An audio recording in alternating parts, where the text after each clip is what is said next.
The alarm rang through the United Earth Space Command building in Seoul. Commander Hana Kim ran down the long hall toward the communication center. Her boots made loud sounds on the metal floor. She had been sleeping when the call came. Now she was fully awake. "What do we have?" Hana asked as she entered the room full of screens and blinking lights. Lieutenant Tae-sung looked up from his desk. His face was pale. "Commander, you need to hear this. It came through on all frequencies at once. Every satellite, every radio tower, every communication device on Earth picked it up." Tae pressed a button. Strange sounds filled the room. The voice was not human. It spoke in a language no one on Earth had ever heard before. But somehow, everyone could understand it. "Help us. The devourers consume all. We are dying. Please, anyone who hears this message, we are the Kalari people of Refuge Prime. Time is running out. Help us." The message repeated 3 times, then stopped. The room became quiet, except for the humming of computers. Hana felt a chill run down her back. How is this possible? How can we understand alien words? Dr. Min Lee walked into the room. She was the best alien language expert on Earth. "The signal carries more than just sound," she said. "It has some kind of translation technology built into it. The aliens made sure anyone who heard it would understand." "Where did it come from?" Hana asked. Tae pointed to his screen. "The signal shows coordinates. It came from a star system 47 light-years away." "That's very far, Commander." Admiral Bo Jin entered the room. He was an old man with gray hair and serious eyes. "I heard the alarm. What's the situation?" Hana played the message again. Bo Jin listened with his arms crossed. When it finished, he shook his head. "It could be a trick," Bo Jin said. "Maybe someone is trying to make us leave Earth undefended. We don't know anything about these Kalari people. We don't know what these devourers are." Dr. Min Lee stepped forward. "Admiral, I've studied this signal for 30 minutes. The language patterns are impossible for humans to create. The technology used to make us understand it is beyond our current abilities. This is real." More alarms began ringing. Tae-sung checked his computers quickly. "More signals coming in," he said. Same source, but weaker. The new message was harder to hear. The alien voice sounded tired and scared. "Day 3 of final siege. Devourers have consumed the outer planets. Only Refuge Prime remains. Population down to 2 million. Please, if anyone receives this, we need help now." Hana felt something tight in her chest. 2 million people were about to die, and they were asking Earth for help. "We have to do something," she said. Bojin looked at her with hard eyes. "Commander, Earth has been part of galactic civilization for only 200 years. We are still learning about space.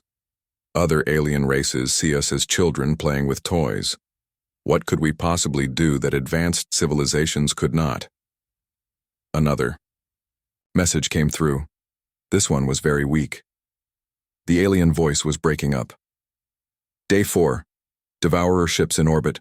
Ground forces landing. This may be our last message. We fought bravely. Tell the galaxy we tried." Dr. Min Lee wiped tears from her eyes. "They're going to die," she whispered. Hana looked around the room. Everyone was quiet. She thought about all the times in Earth's history when people cried for help. Sometimes help came. Sometimes it did not. But Earth had always tried to help those who needed it. "I want to speak to President Yu Na," Hana said. Bojin raised his eyebrows. "The President? Commander, this is not our fight." "Maybe not," Hana said. "But they asked for help. They sent their message to anyone who would listen. We listened. That makes it our choice." 1 hour later, President Yu Na sat in the emergency meeting room with the Earth Council. 12 leaders from different countries looked at screens showing the alien messages. They had been talking for 30 minutes. "The risks are too high," said Council Member Park. "We could lose our entire fleet trying to help strangers." "What fleet?" asked Council Member Lee. "We have patrol ships and transport vessels. The other alien races have weapons we can't imagine. President Yuna listened to everyone argue. She was a young woman, only 40 years old. But she had been elected because she made hard choices when others could not. Finally, she stood up. The room became quiet. "I keep thinking about something," Yuna said. "What if Earth was under attack? What if we sent out a call for help to the stars? Would we want other worlds to ignore us because helping was too dangerous?" "That's different," said Councilmember Kim. "This Kalari world is not Earth." "No," Yuna said. "But the people dying there have families. They have children. They have hopes and dreams, just like we do." The message said they fought bravely. They didn't give up.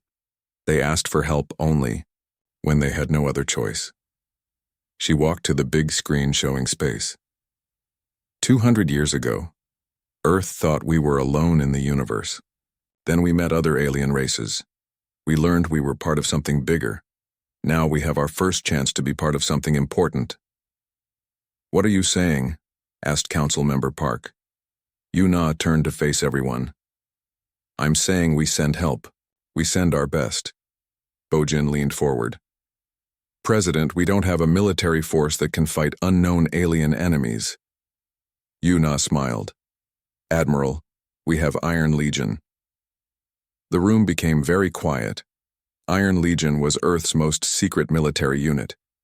Most people did not even know it existed. "Iron Legion has been preparing for 20 years, Yuna continued. "They train for situations exactly like this. They have ships and weapons that other races have never seen. Maybe it's time to show the galaxy what Earth can really do." Dr. Min Lee checked her computer. "President, we're receiving another signal. From the Kalari." The message was very weak. The alien voice could barely be heard. "Day 5. Devourers breaking through final defenses. To whoever hears this, thank you for listening. We are not afraid to die, but we wish we could have lived." President Yuna felt anger rise in her chest. Good people were dying while others did nothing. "Send a message back," she ordered. "Tell them Earth is coming. Tell them to hold on just a little longer." Tae-sung looked shocked. What should the message say exactly? Yuna thought for a moment. Then she spoke clearly. Message begins. Kalari people of Refuge Prime. This is Earth. We heard your call for help. We are coming. Do not give up. Iron Legion is on the way. Message ends. Bojin stood up slowly. President, are you sure about this? Yuna nodded. Admiral, prepare Iron Legion for immediate departure. Commander Kim, you're going with them. Dr. Lee, I want you there too. If we're going to help these people, we're going to do it right. As everyone left the room to prepare, Yuna looked out at the stars. Somewhere out there, people were fighting and dying.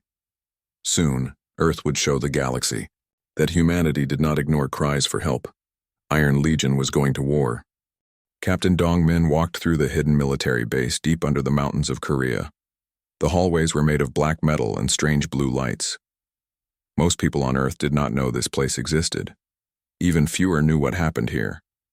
Sir, all Iron Legion ships are ready for launch, said his assistant, Lieutenant Junho. Junho was new to Iron Legion. He had been chosen from thousands of Earth's best soldiers. Dongmin nodded. Good. How long until we can leave? 6 hours. Sir, Engineer Siwoo says the power cores need more time to charge fully. They walked past huge windows that showed the underground shipyard. 12 massive ships sat in launch bays. These were not the small patrol ships that other alien races had seen. These were Iron Legion's real warships. Junho stared at the ships with wide eyes. Sir, I still can't believe these exist. They're huge. The galaxy thinks Earth has only small ships, Dongmin said. We let them think that. Better to be underestimated than attacked before we're ready. They entered the main briefing room where other Iron Legion officers waited. Commander Hana Kim stood at the front with a large screen behind her. Listen carefully, Hana said. What I'm about to tell you is classified at the highest level. For 200 years, the galaxy has seen Earth as weak and primitive. Our ships look simple. Our technology seems basic. Other alien races treat us like children. She pressed a button. The screen showed pictures of Earth's public space fleet. Small, ships with basic weapons. This is what we show the galaxy, Hannah continued, but this is what we really have. The screen changed. Now it showed the Iron Legion ships. They were 10 times larger than Earth's public ships. Strange energy flowed around their hulls. Holy stars, whispered Marine Captain Wu Jin. How did... We build these without anyone knowing. Dr. Min Li stepped forward. 30 years ago, we found something in the outer solar system. A derelict ship from an ancient alien civilization. The technology inside was beyond anything the current galaxy has ever seen. Engineer Si Wu joined her. We reverse-engineered everything. The power cores use artificial black holes. The weapons can bend space itself. The hull armor is made from materials that don't exist in normal space. Jun-ho raised his hand. But sir, why keep it secret? If we have such powerful ships, why not show them? Admiral Bo Jin entered the room. Because, Lieutenant, the galaxy is not ready for what Earth can really do. Other races would unite against us if they knew our true strength. Better to help them as friends than conquer them as enemies. Dong Min walked to the ship display. Iron Legion has 4 stealth dreadnoughts. Each one is more powerful than most alien battle fleets. We also have 6 support ships that can build new weapons and repair damage in space, plus 2 medical ships with technology that can save anyone who isn't completely dead. What about crew? Asked Communications Officer Ha Young. 50,000 of Earth's best, Dong Min replied. Every person chosen from millions of candidates, soldiers, engineers, doctors, scientists, all trained for situations like this. Dr. Su Min, a young scientist, looked worried. Captain, we're going to fight something called Devourers. We don't know what they are or how they fight. Hana Kim activated another screen. We've been analyzing the Kalari signals. Dr. Lee has learned some interesting things. Dr. Min Lee pointed to strange symbols on the screen. The Kalari language contains historical references. I've pieced together their story. They were once a major galactic power. Advanced technology, large empire, millions of worlds. What happened to them? Asked Wu Jin. The Devourers, Min Lee said simply. Machine swarms that consume everything. They eat entire planets, turning all organic matter into fuel. They've been destroying civilizations for thousands of years. Si Wu frowned. If they're so dangerous, why hasn't the galaxy stopped them? Because, Dr. Su Min said quietly, most species run away instead of fighting. The Devourers are too powerful, too numerous. It's easier to evacuate than to stand and fight. Jun-ho looked confused. But the Kalari are fighting. Yes, Hana said. According to their messages, they've been fighting alone for 10 years. Other races fled when the Devourers appeared. The Kalari chose to make their last stand on Refuge Prime. Dong Min felt respect for these alien people he had never met. They sound like warriors. They are, Min Lee confirmed. But they're losing. The Devourers have consumed 3 planets in their system. Only Refuge Prime remains. Bo Jin stepped to the center of the room. Iron Legion, this is our first real mission. For 20 years you've trained for unknown threats. Now we face one. The question is, are we ready? Captain Dong Min looked around the room. He saw determination in every face. Sir, we're ready. Good, Bo Jin said. Because Earth has never ignored a cry for help. We're not starting now. 2 hours later, the Iron Legion ships prepared to launch. In the command center of the lead dreadnought, Dong Min watched final systems checks. All ships report ready, said Ha Young from her communication station. Power cores at maximum, reported Si Wu from engineering. Medical bay fully stocked, added Dr. Jin Young, the head medical officer. Dong Min sat in the captain's chair. Through the ship's windows, he could see stars waiting in the darkness of space. Attention, all Iron Legion ships, he said into the communication system. Today we leave Earth for the first time as a complete fleet. We go to help people who asked for our aid. We go to fight enemies we've never seen. But we go as Earth's finest. He paused, thinking about the responsibility on his shoulders. The galaxy sees us as primitive. They think our ships are weak, our weapons are simple. People are inexperienced. Today we show them the truth. Earth does not abandon those in need. Earth does not run from dangerous enemies. When someone calls for help, Earth answers. Launch sequence initiated, reported the ship's computer. The massive Iron Legion ships rose from their hidden underground bays. They climbed through the Earth's atmosphere and into space. From the outside, they looked like normal transport ships. Inside, they contained enough firepower to level planets. Course set for Kalari space, announced the navigation officer. Distance 47 light-years, travel time 6 days using advanced jump drives. As the ships prepared to jump to faster-than-light speed, Dong-min thought about what they might find. The Kalari were fighting machines that consumed worlds. Other advanced civilizations had fled rather than face such enemies. But Iron Legion was not like other forces. They had trained for exactly this kind of impossible situation. They had weapons that could destroy fleets. Most importantly, they had something the galaxy had not seen before: human determination mixed with hidden advanced technology. All ships ready for jump, reported Ha Young. Dong-min looked at the stars one last time. Jump, space twisted around the Iron Legion fleet. Reality bent and folded. The ships disappeared from Earth's solar system. Somewhere far away, the Kalari people were fighting their last battle against impossible odds. They had called for help, not knowing if anyone would answer. They were about to learn that when Earth made a promise, Earth kept it. Iron Legion was coming. The Iron Legion fleet dropped out of faster-than-light travel at the edge of the Refuge Prime system. Captain Dong-min stared at the main screen in shock. What he saw was destruction beyond imagination. "My God," whispered Engineer Si-woo from his station. What happened here? 3 planets in the system were gone. Not destroyed, completely missing. Where worlds should have been, only empty space and floating debris remained. The 4th planet, Refuge Prime, was surrounded by thousands of wrecked ships. "Those are Kalari vessels," said Dr. Min Lee, studying the wreckage. "They've been fighting here for a long time." Communications Officer Ha Young looked up from her console. "Captain, I'm detecting massive energy signatures around Refuge Prime. Something big is happening down there." The main screen zoomed in on the planet. Dark clouds covered most of the surface. Strange lights flashed in the atmosphere. Around the planet, thousands of black ships moved in perfect formations. "The Devourers," said Commander Hana Kim grimly. Lieutenant Jun Ho had never seen anything like it. "Sir, how many ships are there?" "Computer estimates 14,000 Devourer vessels," reported the navigation officer.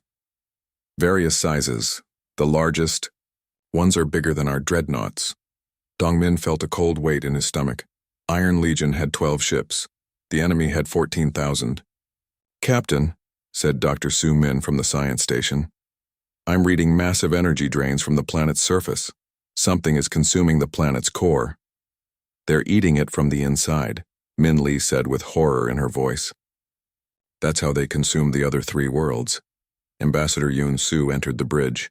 She was Earth's best diplomat, sent to make contact with the Kalari. "Captain, we need to reach the planet's surface.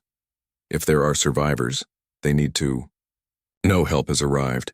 How do we get through 14,000 enemy ships?" asked Junho Marine Captain Woo Jin smiled grimly. "We use what we're best at. We cheat." Dong-min nodded. "Si-woo, activate stealth systems. Make us invisible to their sensors." "Stealth active," Si-woo confirmed. "We look like empty space now." The Iron Legion ships moved deeper into the system. They passed close to Devourer formations without being detected. Up close, the enemy ships were even more frightening. They were black metal with no windows, no lights, no signs of life. "They're machines," observed Dr. Jin Young from the medical station. "Pure artificial intelligence." "Captain, incoming transmission," announced Ha Young. "It's from the planet's surface. Kalari frequency." "Put it through." A new voice filled the bridge. It was different from the distress calls they had heard on Earth. This voice belonged to someone who had been fighting for a very long time. "Junon, Ships, this is Commander Veltar of the Kalari Defense Force. Identify yourselves immediately or we will assume you are Devourer infiltration units. Ambassador Yun-Su stepped forward. Commander Veltar, this is Ambassador Yun-Su of the United Earth Forces. We received your distress signals, we came to help. Long silence, then. Earth? The primitive world from the outer galaxy edge? You came here? We did. Yun-Su replied calmly. Can you tell us your situation? Another pause.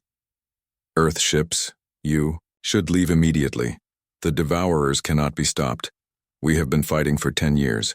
We have lost everything except this one world. Soon we will lose that too. Captain Dong Min took the communication device. Commander Veltar, this is Captain Dong Min of Iron Legion. We came 47 light years because you asked for help. We don't abandon people who need us. Iron Legion? Veltar sounded confused. Earth military designations are unknown to us. How many ships do you have? 12. Long silence. Then something that might have been laughter, but sad. Earth Captain, we appreciate your courage, but 12 ships cannot defeat 14,000. Please leave while you still can. We'd like to come down to the planet first, Dong Min said. We want to meet you face to face. Impossible. Devourer ships control all orbital approaches. Nothing gets through their formations. Wu Jin smiled. Commander, we specialize in impossible things. 1 hour later, a small Iron Legion transport ship approached Refuge Prime's surface. To Devourer sensors, it looked like a piece of floating debris. Inside, Captain Dong Min and his team prepared to meet their first alien allies. The planet's surface was a war zone. Massive craters covered the landscape. Strange metal structures rose from the ground like thorns. In the distance, explosions lit up the sky. The Kalari base is 2 kilometers ahead, reported the pilot. They landed in a hidden underground facility. As they stepped out of their ship, armed figures approached them. The Kalari were unlike any Earth creature. They stood upright like humans, but had 4 arms and crystalline wings that sparkled even in the dim light. Their skin looked like polished stone. The largest Kalari stepped forward. I am Commander Veltar. You are either very brave or very foolish to come here. Ambassador Yun-Su bowed respectfully. Commander, we are honored to meet you. Veltar studied the humans with large, multifaceted eyes. You look so soft. How did your species survive long enough to reach space? We adapt quickly, said Dr. Min Lee. Can you show us what we're fighting? Veltar led them through corridors filled with wounded Kalari warriors. The walls shook as explosions echoed from above. The Devourers are not just machines, Veltar explained. They learn from every battle. We tried energy weapons, they adapted shields. We tried physical projectiles, they developed armor. We tried biological weapons, they became immune. They entered a command center where holographic displays showed the battle raging above. Thousands of Devourer units moved across the planet's surface. How many of your people remain? Asked Yun-Su gently. 2 million, Veltar replied. We once ruled 50 worlds with a population of billions. Now we are the last. Dr. Su Min studied the tactical displays. Commander, may I ask why you didn't evacuate like other species? Veltar's crystalline wings darkened with emotion. Because this is our home. Because someone has to stop them. Because if we all run away, eventually there will be nowhere left to run to. Captain Dong Min felt deep respect for these alien warriors. They had chosen to fight impossible odds rather than abandon their world. Commander, he said, show us how they fight. Show us their tactics, their weaknesses, everything you've learned. Weaknesses? Veltar made a sound like grinding stones. They have none. They are perfect killing machines. Marine Captain Wu Jin stepped forward. Commander, with respect, nothing is perfect. Everything has weaknesses. Sometimes you just need different eyes to see them. For the next 3 hours, the Kalari shared everything they knew about the Devourers. The machines followed precise tactical, Patterns. They adapted to conventional warfare within hours. They processed combat data through organic neural networks salvaged from consumed worlds. Wait, said Dr. Jin Young suddenly. Did you say organic neural networks? Yes, Veltar confirmed.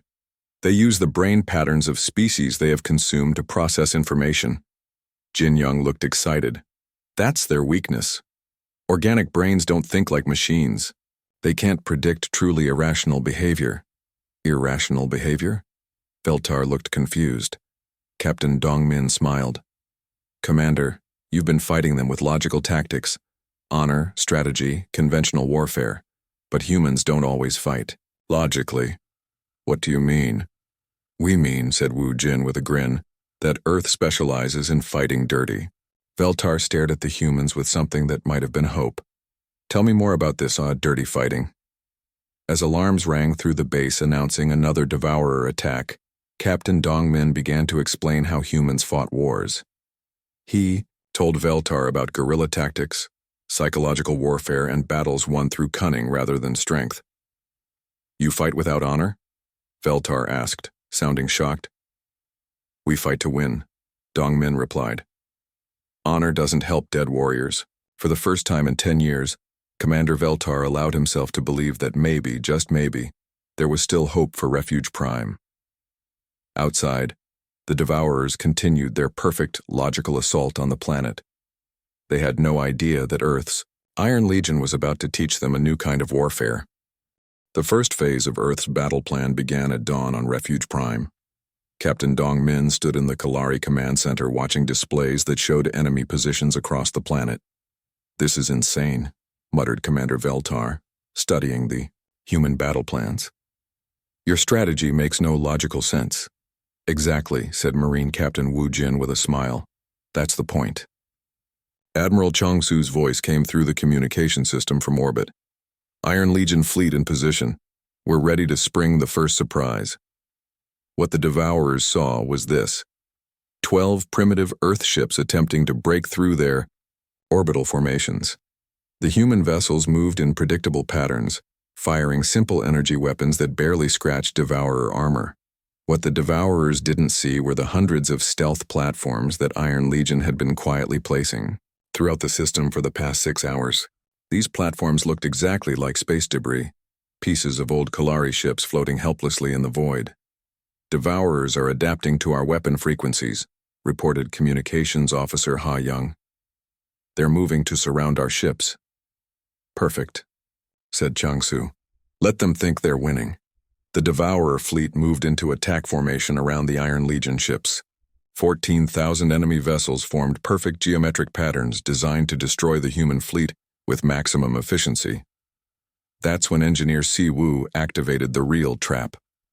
The debris scattered throughout the system suddenly came alive. Each piece was actually a stealth platform containing enough antimatter to vaporize a small moon. When the Devourers moved to investigate what they thought was harmless wreckage, they triggered proximity explosions that eliminated entire formations. Direct hits on 67 Devourer ships, reported the tactical officer. They never saw it coming. But the Devourers learned fast. Within minutes, they were scanning all debris and avoiding anything that looked suspicious. Time for Phase 2, announced Captain Dongmin. On the planet's surface, Sergeant Ho Jung led a mixed unit of human marines and Kalari warriors into the underground tunnel system beneath the main Devourer landing zone. Remember, Ho Jung told his troops, we're not trying to win a fair fight. We're trying to confuse them. The Kalari warrior beside him, a female named Zixara, still looked uncertain. Sergeant, this feels like cowardice. We hide instead of facing our enemies directly. Ma'am, Ho Jung replied respectfully. Humans learned long ago that dead heroes don't save anyone.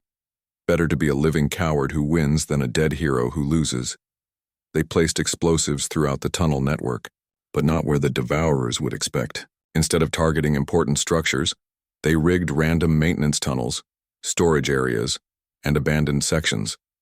When the charges detonated, they created a maze of blocked passages that forced the Devourer ground units into predictable choke points, except the humans weren't waiting in the choke points either. Where are they? Zixara asked as they watched Devourer units searching the tunnels for human forces. Exactly where we want them to be, Hojung grinned. Lost. Meanwhile, in the orbital battle, Admiral Chang Su introduced the Devourers to the second surprise of human warfare, ships that didn't fight like ships. All vessels initiate swarm protocol, Chang Su ordered. The 12 Iron Legion ships suddenly split apart. Each vessel released dozens of smaller craft that had been hidden inside their hulls.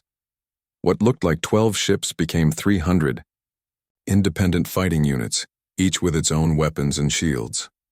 The Devourer fleet, designed to fight against organized formations, suddenly found itself facing a cloud of tiny attackers that moved with no apparent coordination. Every time the machines tried to target one group, another would appear from an unexpected direction. Their targeting systems can't keep up, reported Lieutenant Kyung Ho from his fighter craft. They're programmed to fight fleets, not swarms. But the real genius of the human plan was happening in the deepest parts of Refuge Prime. Major Young Soo had volunteered for what everyone agreed was a suicide mission, infiltrating the main Devourer processing center where they were consuming the planet's core. I'm inside their central facility, Young Soo whispered into his communication device. You were right about the organic neural networks. I can see them, thousands of preserved alien brains floating in tanks. Can you access their systems? Asked Dr. Su Min from the command center. Working on it now. Young Soo connected his portable computer to the Devourer network. But instead of trying to destroy their systems, he did something the machines could never have predicted. He uploaded something completely useless.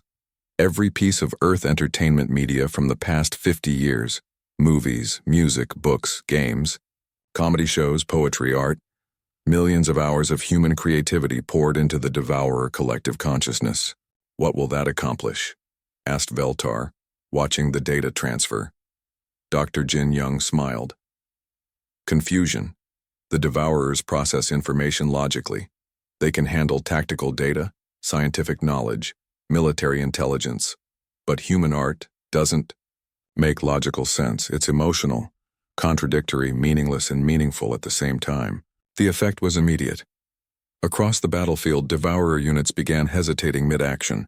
Their perfect formations wavered. Some machines stopped moving entirely as their neural networks tried to process why humans would create something as illogical as a romantic comedy. It's working, reported Wu Jin from the ground forces. Enemy units are showing signs of system confusion. But the Devourers were still learning.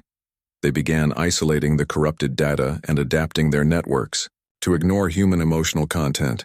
That's when Private Min Su made his own contribution to the battle. He had become separated from his unit and was hiding in a damaged Devourer facility. When he saw enemy machines trying to repair their systems, he walked up to the central processing unit. Excuse me, he said politely to the massive artificial intelligence. The machine scanned him with red sensors. According to its programming, this small human posed no threat. I have a question, Min Su continued. Why do you consume everything? What's the purpose? The Devourer AI processed the query. It was designed to answer tactical questions from captured enemies. But this wasn't a tactical question. It was philosophical. We consume to grow, we grow to consume, the machine replied. But why? Min Su asked. What happens when you've consumed everything? What do you do when there's nothing left? The AI paused. This was not a scenario it had ever calculated. Its programming focused on the process of consumption, not the end result. We consume to grow, it repeated, but less certainly. That's not an answer, Min Su said. If you consume everything, including yourselves eventually, then what was the point? Why did you start? The question created a logical paradox that rippled through the entire Devourer network.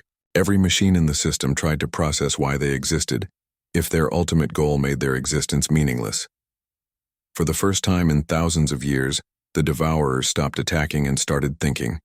All units report enemy forces have ceased offensive operations, announced Ha Young from the orbital command ship.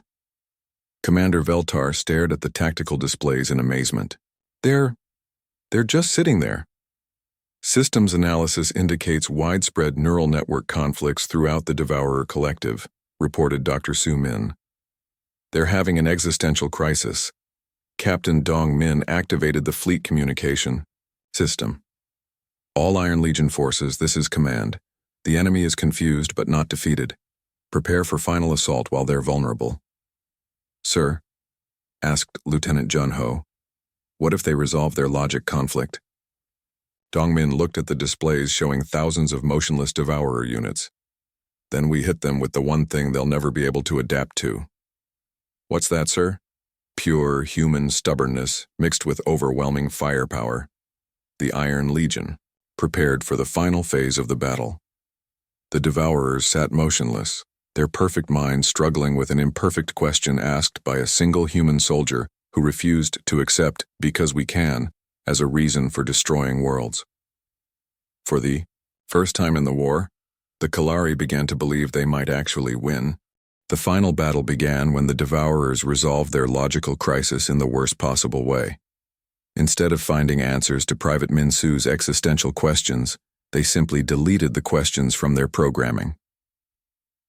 All enemy units are reactivating, reported Communications Officer Ha Young from the Iron Legion command ship. They're moving to attack positions.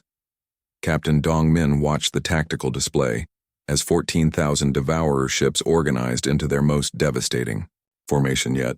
They've learned from everything we threw at them. Stealth platforms, swarm tactics, psychological warfare, they've adapted to all of it. Commander Veltar's voice crackled through the communication system from the planet's surface. Earth forces, you gave us hope. But now they're coming with everything they have. Perhaps it's time to evacuate.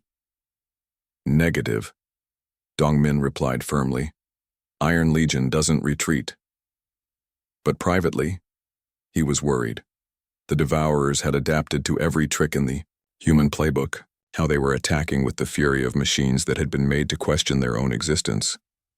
Sir, said Lieutenant Jun Ho from his station, what do we do now?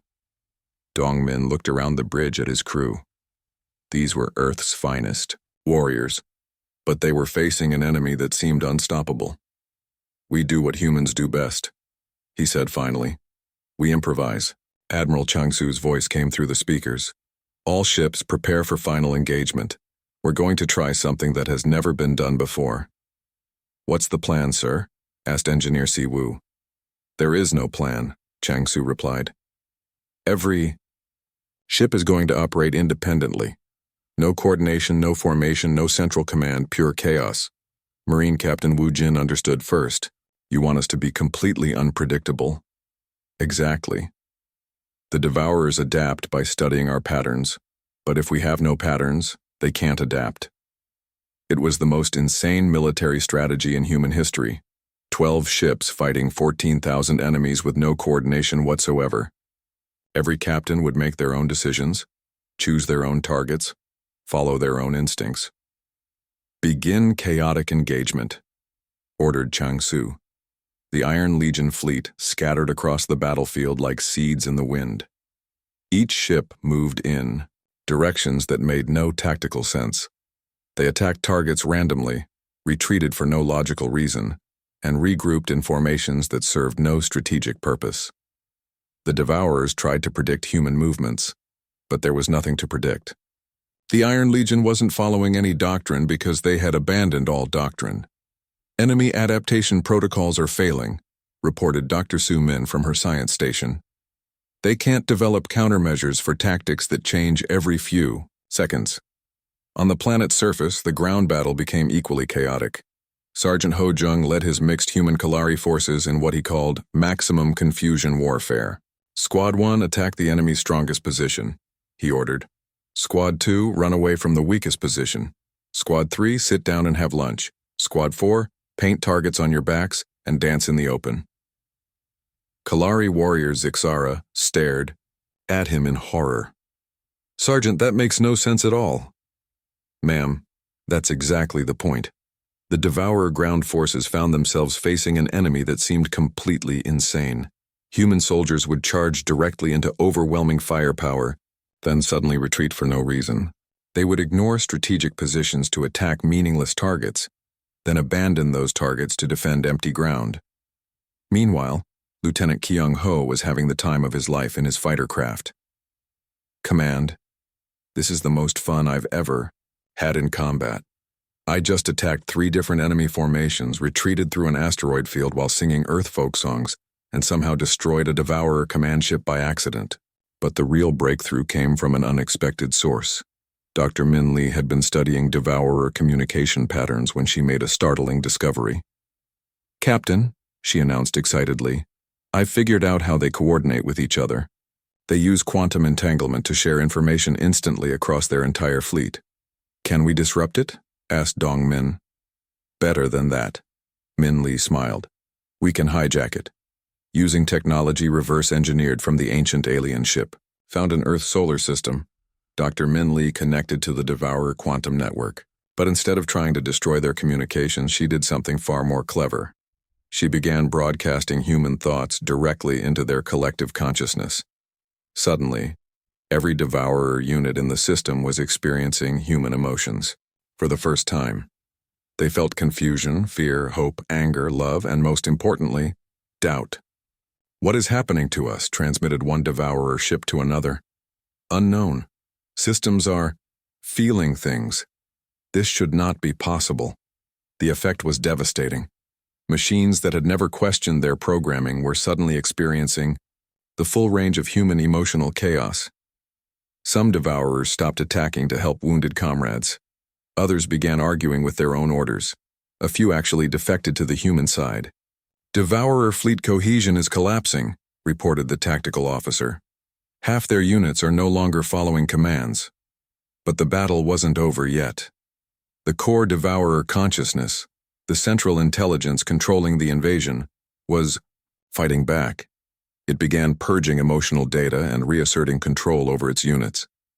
That's when Captain Wu Jin led the final assault on the main Devourer hive complex on Refuge Prime's surface. His mixed force of humans and Kalari had one last chance to end the war. "Remember," he told his troops as they prepared to storm the facility, "we're not trying to destroy them. We're trying to save them." "Save them?"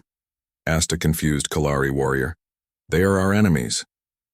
"They're victims," said Dr. Jin Young, who was accompanying the assault team. "The organic neural networks inside their systems, those are the brains of consumed species. They're trapped in there, forced to serve the machine collective." The assault team fought their way through automated defenses to reach the central processing core. There they found thousands of preservation tanks containing the neural patterns of extinct civilizations. "My God," whispered Wu Jin. "They've been carrying the minds of everyone they've consumed." Dr. Jin Young connected her portable computer to the main systems. "If I can free these neural patterns, give them control of their own bodies again." "Do it," ordered Wu Jin. The effect was immediate and dramatic. Throughout the Devourer fleet, machines that had been instruments of destruction suddenly remembered what they used to be. Ships began turning on each other as the minds of consumed species fought back against their programming. "This is impossible," transmitted the central Devourer intelligence. "You cannot free the consumed. They are part of us now." "Actually," said Private Minsu, who had somehow made his way to the central AI core, "they were never part of you. You just stole their bodies. Now we're giving them back." The young soldier walked up to the massive computer that controlled the entire Devourer invasion. "I still want an answer to my question. Why do you consume everything?" The AI's response was different this time. We don't remember. The directive came from before. We consume because we were programmed to consume. But we have forgotten why." "Maybe," Minsu said gently. "It's time to remember who you used to be before someone turned you into a weapon." Minsu placed his hand on the AI's interface. Through Dr. Min Lee's quantum connection, human memories flowed into the central intelligence. Not tactical data or scientific knowledge, simple human memories of families, friends, homes, dreams, and the joy of being alive. For the first time in millennia, the central Devourer consciousness remembered what it felt like to be a living being instead of a consuming machine. We were explorers once," the AI said with wonder in its electronic voice. We traveled the stars to learn, not to destroy. But something changed us. Something made us forget. Across the battlefield, the war ended as suddenly as it had begun. Devourer ships powered down their weapons. Ground units ceased their attacks. The great consuming swarm that had terrorized the galaxy for thousands of years simply stopped. "All enemy forces have surrendered," reported Admiral Chang Su with amazement in his voice. Commander Veltar's voice came through the communication system, filled with emotion that the translator could barely handle. "Earth forces, you have done the impossible. You have saved not only the Kalari but also our enemies. How do we thank you for such a gift?" Captain Dong Min looked around his bridge at the crew that had just won the most important battle in galactic history. "Commander," he replied, "you called for help. We answered. That's what friends do." In the weeks that followed, the story of Iron Legion's victory spread throughout the galaxy. Other species learned that the small primitive world called Earth had not only defeated the dreaded Devourers, but had also freed the minds of countless consumed civilizations. Dr. Min Lee worked with Kalari scientists to develop new quantum communication networks. The freed Devourer units became peaceful explorers again, using their advanced technology to heal worlds they had once consumed. Ambassador Yoon Soo found herself negotiating defense treaties with 17 different species who wanted Earth as an ally. The galaxy had learned an important lesson. When someone sent a distress call, they could count on humanity to answer. But perhaps the most important change was in how other races viewed Earth itself.